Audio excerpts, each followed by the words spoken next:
Hello, my dear students. Welcome to my channel Scholarly Minds and I hope you all are doing great. So guys, आज के इस video में मैं MPS 001 के जून 2025 के examination के लिए जो भी इम्पोर्टेंट क्वेश्चंस हैं वो डिस्कस करने वाली हूँ।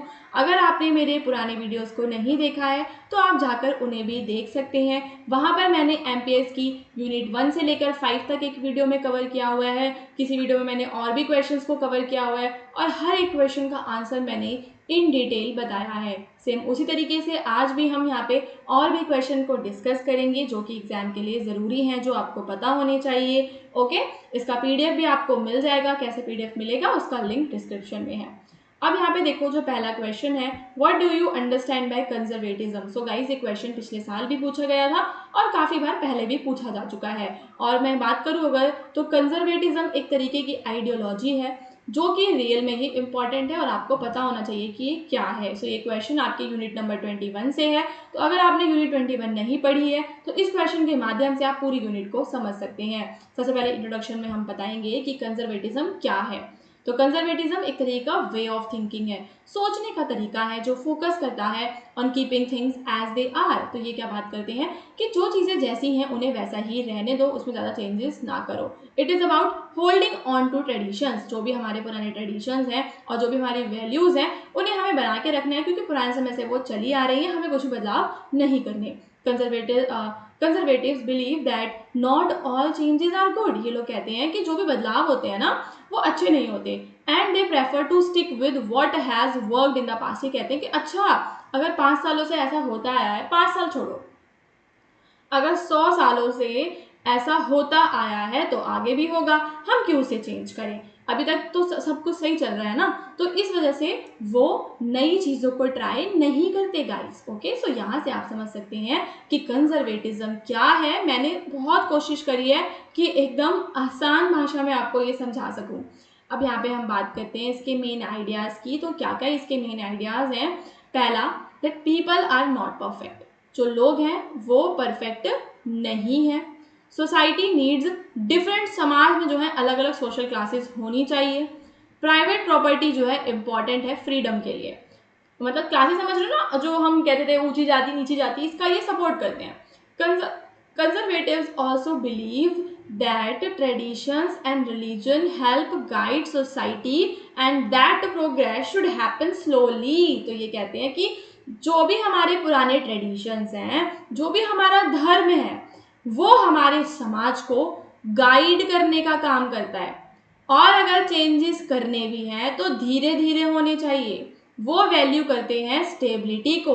और क्या सोचते हैं वो, that power should be balanced. Power balanced होनी चाहिए। So no group becomes too strong, ताकि कोई भी ग्रुप ज़्यादा स्ट्रॉन्ग ना बने। तो in simple terms, conservatism prefers freedom over equality. क्या प्रेफर करते हैं ये, आज़ादी, समाज में बराबरी ना हो। ट्रेडिशन को ये करते हैं, बदलाव को नहीं करते। And order over constant improvement.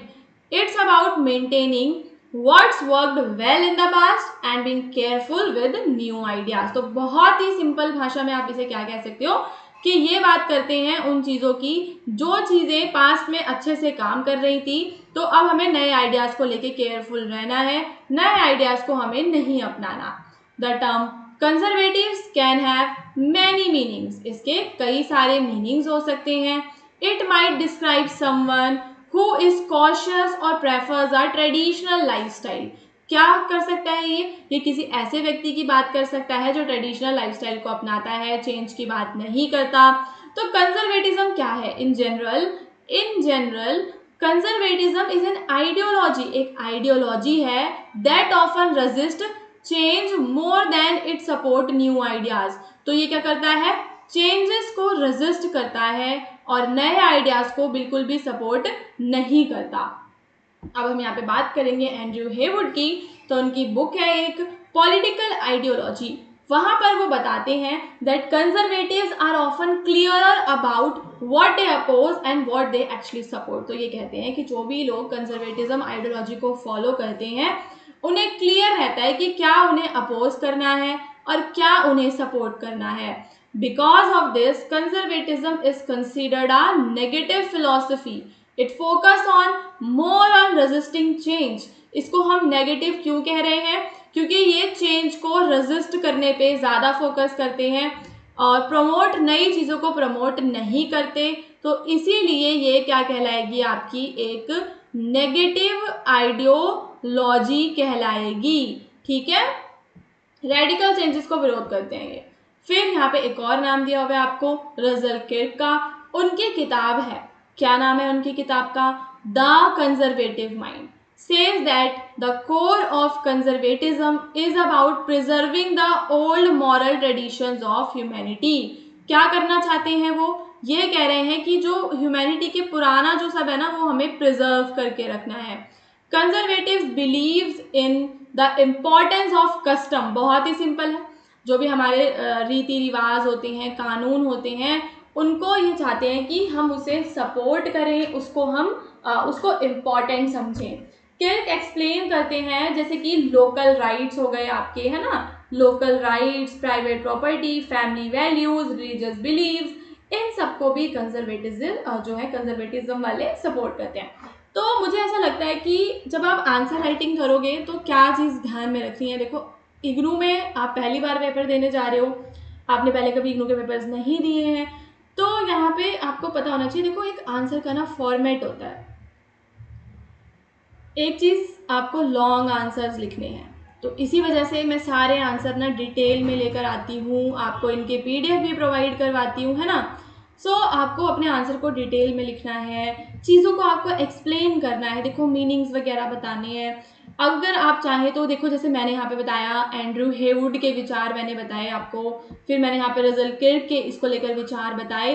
तो ये चीज़ें इंपॉर्टेंट हैं। जब आप जो है इन किताबों के बारे में बताते हो, इन किताबों के राइटर्स के बारे में बताते हो और किताबों में उन्होंने क्या बात की है, जब आप ये सब बताते हो तो एग्जामिनर को लगता है कि that you have a great knowledge. Okay, तो आपको ध्यान रखना है कि आपको आंसर में ऐसे विचार जो है ज़रूर अपने प्रस्तुत करने हैं।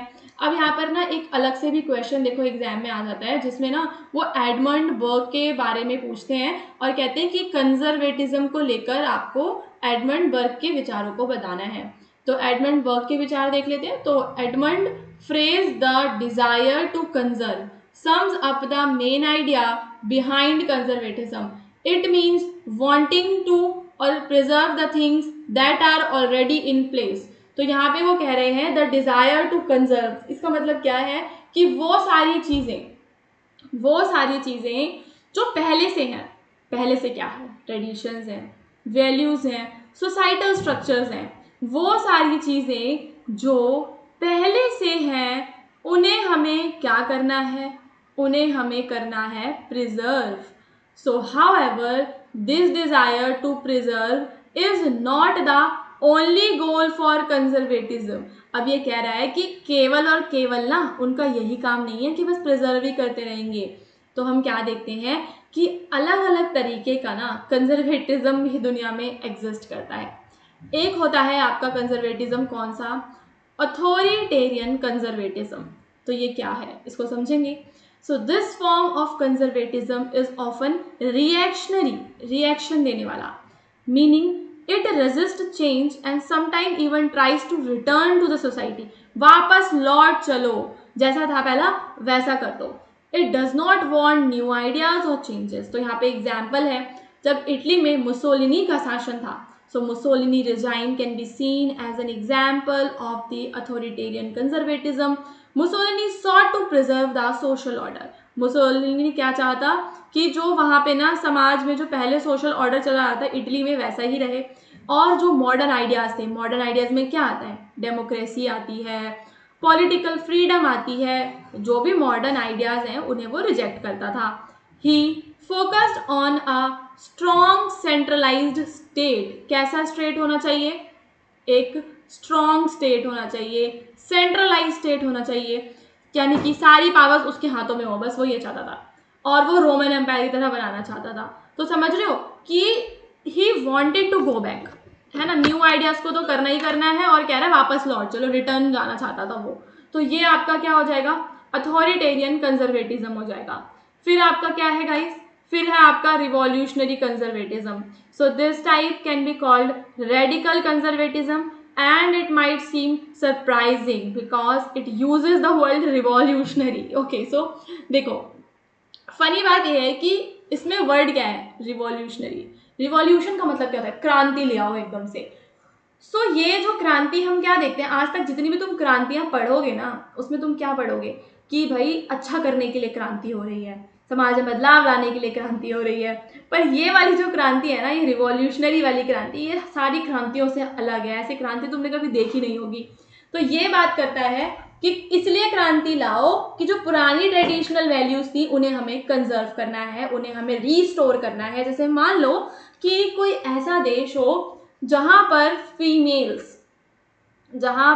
जो फीमेल्स हैं ना, उनको दबाया जाता हो ज़्यादा और उनको अधिकार ना दिए गए हों, उनसे कहा जाता हो कि वो पूरे कवर्ड क्लोथ्स पहनेंगी, बाहर नहीं निकलेंगी, ये नहीं करेंगी, वो नहीं करेंगी. तो जब अब समाज आगे बढ़ गया, एक ऐसा समय आया जब समाज आगे बढ़ गया, फिर अचानक से कोई एक ऐसा व्यक्ति आए और कहे कि नहीं, अब तो हमें वापस लौटना पड़ेगा, वापस समय में जाना पड़ेगा. तो ये एकदम से क्रांति ले आएगा वो व्यक्ति और कहेगा जो भी ट्रेडिशनल वैल्यूज थी वैसा ही कर दो, मेथड में रेडिकल चेंज. अब यहाँ पे क्या है, रेडिकल जल्दी जल्दी बदलाव करवाएगा, जल्दी जल्दी महिलाओं को कपड़े पहन जो है बोलेंगे कि महिलाओं के लिए ऑर्डर ला देंगे कि वो जो है जैसे पहले रहती थी वैसे रहेंगी, उनको कोई अधिकार नहीं दिए जाएंगे. तो यहाँ पर हम क्या देखते हैं कि ईरानियन जो रेवोल्यूशन है वो इसका एग्जाम्पल है. The Iranian revolution is an example of revolutionary conservatism. Iran के leader and his supporters want to restore the traditional value. जो भी इस्लामिक लॉ की पुरानी वैल्यूज थी वो चाहते थे कि जो भी उनका थियोक्रेटिक सिस्टम था वो वापस आ जाए, सेकुलरिज्म चला जाए. तो हम क्या देख रहे हैं, वो क्रांति लेकर आएंगे, रेवोल्यूशन लेकर आएंगे ताकि they can go back to their conservative values of the past. Okay, तो यहाँ पे ट्रेडिशनल इस्लामिक वैल्यूज को लाने का वो प्रयास करेंगे. अब गाइस यहाँ पर हम इसके कुछ फीचर्स को डिस्कस करेंगे, जैसे कि ये हिस्ट्री एंड ट्रेडिशन को बचा के रखने की बात करते हैं. तो कंजर्वेटिज्म एसेंशियल है. हिस्ट्री यहाँ पर हम देखते हैं ट्रेडिशन को बचा के रखते हैं, पास्ट जनरेशन की विजडम को बचाने की ये बात करते हैं. थिंकर्स की बात करें बर्ग की, तो कहते हैं कि जो सोसाइटी है, society is a partnership. Society is a partnership between the living, the dead and the future generation where tradition connected them. तो ये एक पार्टनरशिप है in between the various generations और traditions उन्हें क्या करते हैं guys, उन्हें कनेक्ट करते हैं. So for conservatives, understanding the past is crucial to shaping a stable present future. तो अगर हमें अपना फ्यूचर एकदम स्टेबल रखना है तो हमें क्या समझना होगा, पास्ट को समझना होगा. ऑर्गेनिक सोसाइटी की बात करते हैं, जो सोसाइटी जैसी है वैसी रहे, सोसाइटी में ज़्यादा बदलाव ना आए, है ना. और लिबर्टी क्या है इनके लिए, अकेले रहना लिबर्टी नहीं है, बल्कि क्या है इनके लिए लिबर्टी, इनकी लिबर्टी का मतलब भी कुछ और है. Accepting social responsibilities and duty. समाज में जो भी तुम्हारी ड्यूटीज हैं उन्हें तुम समझ लो, ठीक है, वो ही तुम्हारे लिए लिबर्टी है. In an organic society, each part like the family, government और workplace plays a specific role. तो ऑर्गेनिक सोसाइटी क्या होगी, हर किसी का ना काम बटा होगा, सबके अपने अपने स्पेसिफिक, हम कह सकते हैं स्पेसिफिक रोल होगा. कंजर्वेटिव बिलीव करते हैं that society has naturally developed over time and should be preserved and respected. तो वो कहते हैं कि समाज जो है, समाज बहुत ज़रूरी है, समाज के जो ज्ञान है वो बहुत ज़रूरी है, समाज में जो वैल्यूज़ हैं वो बहुत ज़रूरी हैं, समाज में जो चली आ रही प्रथाएं हैं, धर्म है, ये सब ज़रूरी है, ये सब हमें साथ लेकर चलना है.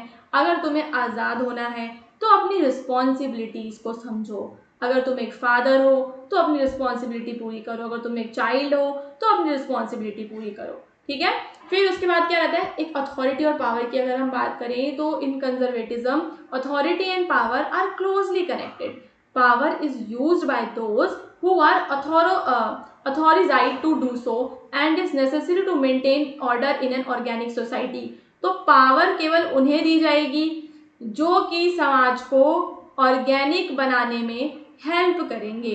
So in a hierarchical system, different level of authority are required and authority is seen as essential for society proper functioning.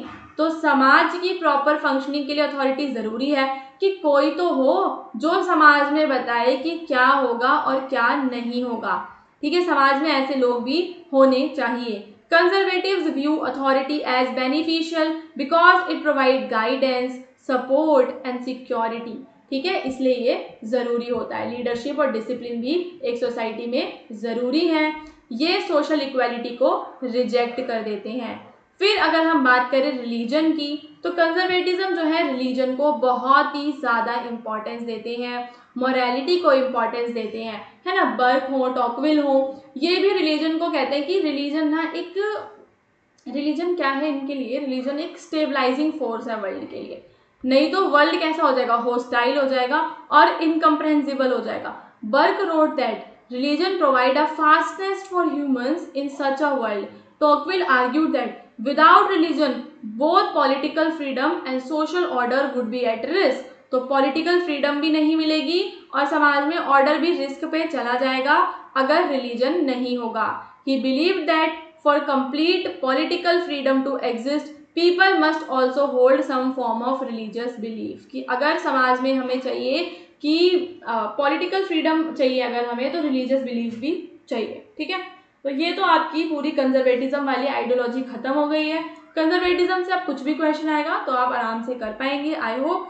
इसका पीडीएफ आपको कैसे डाउनलोड करना है लिंक डिस्क्रिप्शन में मिल जाएगा, नहीं तो आप गूगल पे सर्च करना MPS 001 जून 2025 इम्पॉर्टेंट क्वेश्चंस। ठीक है, तो आपको हाँ, आगे हमारी वेबसाइट का नाम लिख देना, हिंदुस्तान नॉलेज। तो आपको मिल जाएगा हमारी वेबसाइट पे जो पहला आर्टिकल मिलेगा, उसी में जब आप नीचे स्क्रॉल करेंगे तो आपको पीडीएफ मिल जाएगी। ओके, अब यहाँ पे आपका नेक्स्ट क्वेश्चन है जहाँ पर आपको नेशनलिज्म के बारे में बताना है।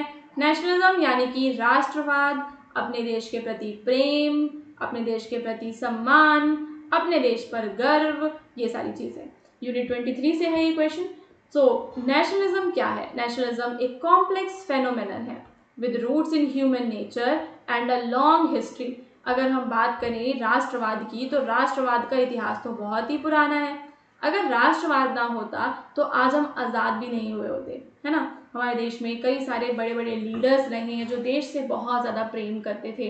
राष्ट्रवाद को हम समझने के लिए हम क्या चीज़ को समझ सकते हैं? Belonging to a group. जब लोग अपने आप को किसी ग्रुप से बिलोंग करता हुआ, जुड़ा हुआ समझते हैं, ठीक है, और दूसरों का उनमें डर होता है, अपने देश के लिए प्यार होता है। अगर हम स्कॉलर्स की बात करें, देखो मैंने आपको बताया कि आपको कुछ स्कॉलर्स के नाम ज़रूर पढ़ने हैं, उनके विचार ज़रूर पढ़ने हैं।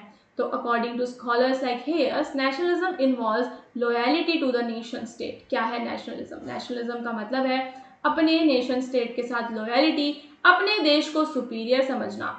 गेलनर sees nationalism as a political principle. कुछ लोग जो हैं गेलनर नाम के जो हमारे स्कॉलर हैं वो इसको पॉलिटिकल प्रिंसिपल तरीके का समझते हैं। Giddens emphasises it's psychological character, और ये कहते हैं कि नहीं, ये तो साइकोलॉजिकल कैरेक्टर इंसान के दिमाग में होता है, कुछ लोग ज़्यादा वैल्यू देते हैं, कुछ लोग कम वैल्यू देते हैं। नेशनलिज्म के दो मेन फंक्शंस को अब हम यहाँ पे पढ़ने वाले हैं। So as a political ideology अगर हम बात करें तो ये बात करता है स्टेट और नेशन के कॉन्ग्रुएंस की, यानी कि एक हो जाना। मैं अपने आप को जो है, अगर मैं मान लो राजस्थान से हूँ तो मैं अपने आप को राजस्थानी ना कहकर भारतीय कहूँ। एक हो जाना, कॉन्ग्रुएंस हो जाना, सोर्स ऑफ आइडेंटिटी। अपना पास्ट कल्चर वगैरह जो है हमारा शेयर्ड है, क्योंकि तो हम सब भारतीय हैं। It fosters a sense of belonging. हम क्या देखते हैं, देखो सिम्बल्स होते हैं हमारे, जैसे हमारे लिए क्या सिंबल है, एक भारत माता जो है, भारत माता हमारे लिए देश का सिंबल हो गया नेशनलिज्म का। दूसरा हमारे देश का राष्ट्रीय ध्वज है, राष्ट्रीय गान है, ये सारे हमारे सिंबल्स होते हैं जो हमें यूनाइट करते हैं लोगों को।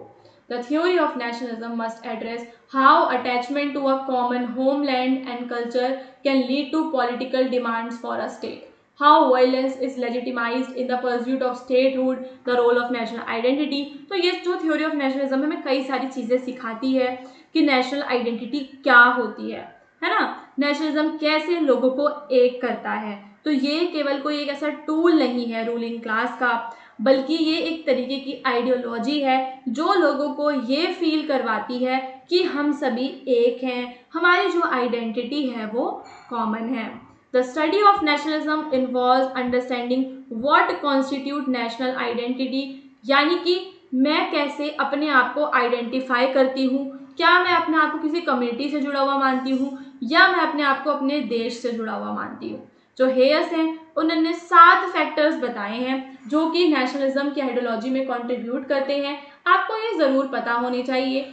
जैसे कि इसमें है लिंग्विस्टिक, हम भाषा के आधार पर देखते हैं, पॉलिटिकल आधार पर देखते हैं, कमर्शियल पर, इकोनॉमिक, और ये रहा आपका सेलेस्टिकल, रिलीजियस और कल्चरल। ये सारे 7 फैक्टर्स उन्होंने बताए हैं जो कि लोगों में राष्ट्रीय जो भावना है उसको जगाने का काम करते हैं। Historically kinship was the first sign of loyalty and identification which expanded during the Middle Ages into the larger group connecting to a specific territory.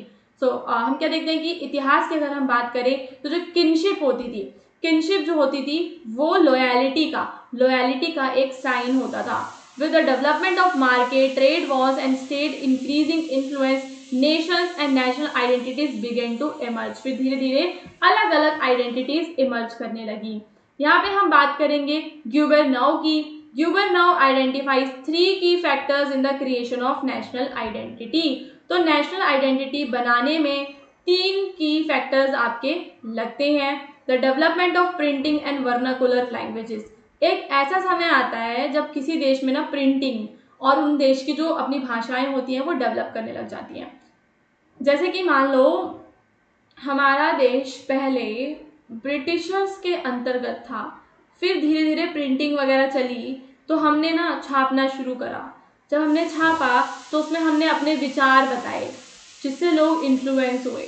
ठीक है, लोग इन्फ्लुएंस हुए और लोगों को लगा कि अच्छा देश प्रेम भी हमें सीखना है। नेशन और कल्चर का क्या रिलेशनशिप होता है, ये दूसरा फैक्टर है। और कॉमन सिंबल और रिचुअल्स भी इसको इन्फ्लुएंस करते हैं। तो ये 3 आपको पता होने चाहिए। फिर कैसे ये करता है, the invention of the printing press and the rise of vernacular language help create a sense of belonging. लोगों में sense of belonging to a community, कि मैं इस कम्युनिटी से बिलोंग करता हूँ, ये वाली सेंस लोगों में जगाता है। एक लैंग्वेज और कल्चर जो होता है लोगों के अंदर नेशनल कॉन्शियसनेस लाने का काम करता है। जब हम किसी की भाषा को प्रमोट करते हैं और दूसरी भाषा उन पर नहीं थोपते तो एक नेशनल, उनकी स्ट्रॉन्ग नेशनल आइडेंटिटी बनती है। नेशनल आइडेंटिटी जो है किस चीज़ से जुड़ी है कि मैं कौन हूँ। It defines an individual position, ये उस व्यक्ति की पोजीशन को डिफाइन करती है। Identity is based on continuity over time. हमारी आइडेंटिटी देखो चली आ रही है, हिस्टोरिकल रूट्स होती हैं हमारा, है ना। Identity serves 3 function. अब यहाँ पे क्या 3 फंक्शंस हैं। पहला फंक्शन है it helps individual make political choices. पहला फंक्शन कि ये जो नागरिक होते हैं उनको पॉलिटिकल जो चॉइसेस होती हैं वो लेने में हेल्प करता है। It enables relationships with others within a shared culture। दूसरों के साथ, जिनके साथ हमारा कल्चर मैच करता है, उनके साथ हमारे रिलेशनशिप को स्ट्रॉन्ग करने का काम करता है। ये जो इंडिविजुअल्स हैं उन्हें स्ट्रेंथ प्रोवाइड करता है by aligning them with an entity, उनको उनके साथ अलाइन होने के बाद। So the creation of national identity is also influenced by symbols and rituals. जो हमारे रिचुअल्स होते हैं उनसे भी हमारी आइडेंटिटी इन्फ्लुएंस होती है। These reinforce the consciousness of belonging to a community. हमारे अंदर एक कॉन्शियसनेस जगाती है कि हम सभी एक कम्युनिटी से बिलोंग करते हैं। सिंबल्स होते हैं, हमारे फ्लैग्स होते हैं जो हमें अंदर से इमोशनल तरीके से हमारे देश के साथ जोड़ते हैं, हमें फील करवाते हैं कि हम सभी कॉमन है, हमें एक डीप इमोशनल कनेक्शन हमारे देश के साथ फील होता है। So nationalism thus arises not only from rational thought but also from the powerful emotion tied to group identity.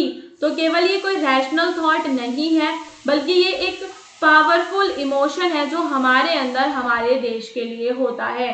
तो इसका डुअल नेचर है ना, ये या तो पीस लेकर आएगा, है ना, या फिर किसी देश को फील करवाएगा, लोगों को फील करवाएगा कि वो दूसरों से सुपीरियर है, वो दूसरों को रिजेक्ट कर दें। तो इसका नेचर हमें डुअल देखने के लिए मिलता है।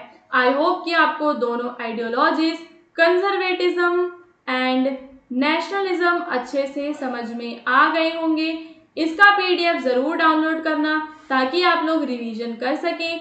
उसके अलावा एक और इम्पॉर्टेंट बात, डिस्क्रिप्शन में मेरे व्हाट्सएप चैनल का लिंक है, आप लोग जाकर उसे ज़रूर ज्वाइन कीजिए ताकि जब भी कोई न्यू वीडियो आएगी, आपका रिजल्ट आएगा, आपका ग्रेड कार्ड आएगा, है ना, एग्ज़ाम फॉर्म आएगा, जो भी चीज़ें आएंगी आने वाले समय में, अभी क्योंकि आप नए हैं तो अभी सेकेंड ईयर भी है आप लोगों का, तो सारी चीज़ें हम आपको अपडेट कराएंगे हमारे व्हाट्सएप चैनल पर। मेरे ओल्ड वीडियोस को देखना भी बिल्कुल मत भूलना, वो भी आप सभी के लिए काफ़ी ज़्यादा इम्पॉर्टेंट है। So guys, all the best for your examination.